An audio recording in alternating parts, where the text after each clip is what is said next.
భారతీయ న్యాయ సంహితలో కొన్ని సెక్షన్లుంటాయి. అవి మామూలువి కాదు. అవి జీవితాన్ని, మరణాన్ని శాసిస్తాయి. అలాంటి ఒక అత్యంత శక్తివంతమైన సెక్షనే సెక్షన్ 66. రండి, ఈరోజు దీని గురించి మనం లోతుగా తెలుసుకుందాం. ఈ ఒక్క వాక్యం చాలు సెక్షన్ 66 వెనుక ఉన్న తీవ్రత ఏంటో అర్థం చేసుకోవడానికి. ఇది కేవలం శరీరం మీద జరిగిన దాడి కాదు, ఒక మనిషి ఉనికిని, వాళ్ల భవిష్యత్తుని, వాళ్ల జీవితాన్నే పూర్తిగా లేకుండా చేయడం. మరి ఇంతటి అమానవీయమైన నేరాలని ఎదుర్కోవాలంటే మన చట్టం కూడా అంతే కఠినంగా ఉండాలి కదా. సరే, ఈ చట్టం గురించి, దాని చుట్టూ ఉన్న వాదనల గురించి మనం మాట్లాడే ముందు అసలు బేసిక్స్కి వెళ్దాం. ఏంటి ఈ సెక్షన్ 66? ఏ పరిస్థితుల్లో ఇది అమల్లోకి వస్తుంది? సెక్షన్ 66 పరిధి చాలా నిర్దిష్టమైనది. అంటే ఒక లైంగిక దాడి జరిగిన తర్వాత దాని కారణంగా బాధితురాలి జీవితానికి 2 రకాలుగా ముగింపు పలికితేనే ఈ చట్టం వర్తిస్తుంది. ఇంతకీ ఆ 2 దారుణమైన పరిణామాలేంటో ఇప్పుడు చూద్దాం. ఇవిగోండి ఈ సెక్షన్ని యాక్టివేట్ చేసే ఆ 2 కండీషన్స్. మొదటిది, దాడి వల్ల బాధితురాలు చనిపోవడం. రెండోది, ఇది కూడా అంతే విషాదకరమైనది, బాధితురాలు పర్సిస్టెంట్ వెజిటేటివ్ స్టేట్లోకి వెళ్ళిపోవడం. అంటే ఏంటంటే వాళ్ల శరీరం బతికే ఉంటుంది కాని వాళ్ల స్పృహ, వ్యక్తిత్వం అన్నీ శాశ్వతంగా పోయినట్టే. ఇది ఒక రకంగా బతికుండగానే చనిపోయినట్టు లెక్క. అయితే ఒకటి గుర్తుపెట్టుకోవాలి, ఈ సెక్షన్ 66 అనేది పూర్తిగా కొత్తగా పుట్టుకొచ్చిన చట్టం ఏమీ కాదు. ఇంతకుముందు మన పాత ఇండియన్ పీనల్ కోడ్లో సెక్షన్ 376A ఉండేది కదా, దానికి కొత్త రూపమన్నమాట. అంటే పేరు మారింది, నంబర్ మారింది, కాని లోపల ఉన్న అసలు నేరం, శిక్ష, దాని సారాంశం అవి ఏమీ మారలేదు. ఇది జస్ట్ ఒక కంటిన్యూయేషన్ అంతే. మరి ఇంత కఠినమైన చట్టం అసలు ఎందుకవసరం? దీని ఉద్దేశ్యం భయపెట్టడమా లేక రక్షించడమా? సమాధానం: ఇది ఒక కవచం.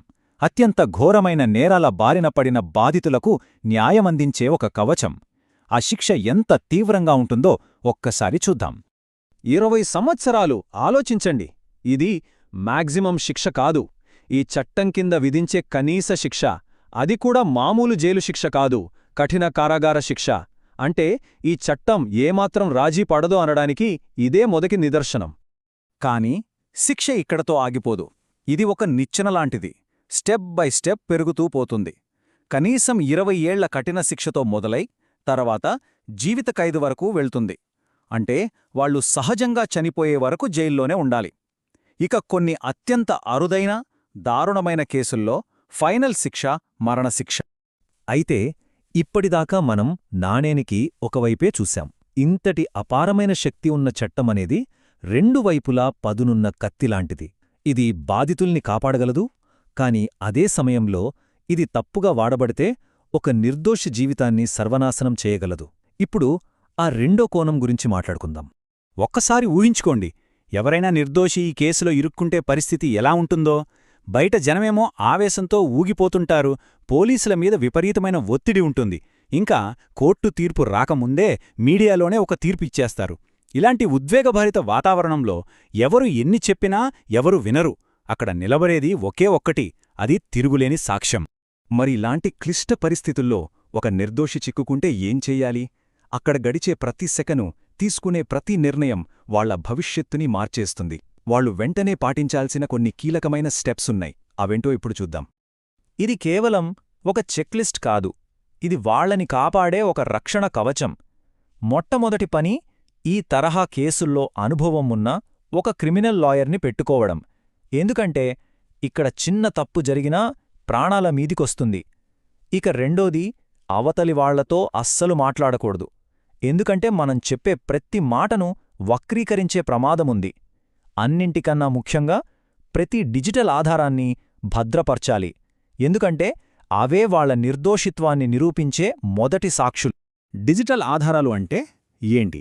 మీ ఫోన్లోని గూగుల్ లొకేషన్ హిస్టరీ, మీ కాల్ రికార్డ్స్, సంఘటన జరిగిన ప్రదేశంలో ఉన్న సీసీటీవీ ఫుటేజ్, మీరు పనిచేసే ఆఫీస్ అయితే మీ యాక్సెస్ కార్డ్ డేటా, ఇవన్నీ మీరు ఆ టైంలో అక్కడ లేరు అని చెప్పడానికి తిరుగులేని ఆధారాలు. కానీ గుర్తుంచుకోండి, ఈ డేటా ఎక్కువ కాలం ఉండదు, చాలా త్వరగా డిలీట్ అయిపోతుంది. అందుకే వెంటనే వాటిని భద్రపరచటం చాలా చాలా ముఖ్యం. సరే, ఇంత కఠినమైన చట్టం ఒకవైపు, దాన్ని దుర్వినియోగం చేసే ప్రమాదం మరోవైపు. మరి మన న్యాయ వ్యవస్థ ఈ రెండిటినీ ఎలా బ్యాలెన్స్ చేస్తుంది? దానికి సమాధానం మన రాజ్యాంగంలోనే ఉంది. నిందితుడికి కూడా కొన్ని హక్కులు, రక్షణలు ఉంటాయి. ఈ ప్రాథమిక హక్కులు కేవలం పుస్తకాల్లోని పదాలు కావు. సెక్షన్ 66 లాంటి శక్తివంతమైన చట్టానికి ఇవి చెక్ అండ్ బ్యాలెన్స్ లాంటివి. ముఖ్యంగా ఆర్టికల్ 21 ఇదేం చెప్తుందంటే, నేరం ఎంత పెద్దదైనా, శిక్ష ఎంత కఠినమైనా విచారణ మాత్రం న్యాయంగా, పారదర్శకంగా జరగాలి అని. ఇది మన రాజ్యాంగం నిందితుడికి కూడా ఇచ్చే భరోసా. మనం చట్టం యొక్క తీవ్రత చూశాం, దాని దుర్వినియోగం వల్ల వచ్చే ప్రమాదాలు చూశాం. మరి ఈ రెండింటి మధ్య నిలబడి కోర్టులో చివరికి ఏది గెలుస్తుంది, ఏది తీర్పుని శాసిస్తుంది? చివరిగా మనం గుర్తుంచుకోవాల్సింది ఒకటే: ఇలాంటి సీరియస్ కేసుల్లో ఫీలింగ్స్, ఎమోషన్స్, మాటలు వీటికి విలువ ఉండదు. అక్కడ నిలబడేది, గెలిచేది ఒకటే, అది సాక్ష్యం. ఈ స్థాయిలో నిజమనేది మనం చెప్పే మాట కాదు, మనం చూపించే రుజువు. చూసారుగా, ఈ సెక్షన్ 66 అనేది ఒక అద్దంలాంటిది. మన సమాజంలో ఉన్న క్రూరత్వాన్ని చూపిస్తుంది, అదే సమయంలో న్యాయం కోసం మనకున్న తపనను కూడా చూపిస్తుంది. ఇదంతా మనన్నొకే ఒకే పెద్ద ప్రశ్నకు తీసుకువస్తుంది: ఒక చట్టానికి జీవన్మరణాలను శాసించే శక్తి ఉన్నప్పుడు న్యాయం సరిగ్గా జరిగేలా చూడటంలో ఒక సమాజంగా మన బాధ్యతెంత? దీనిపై ఆలోచించండి.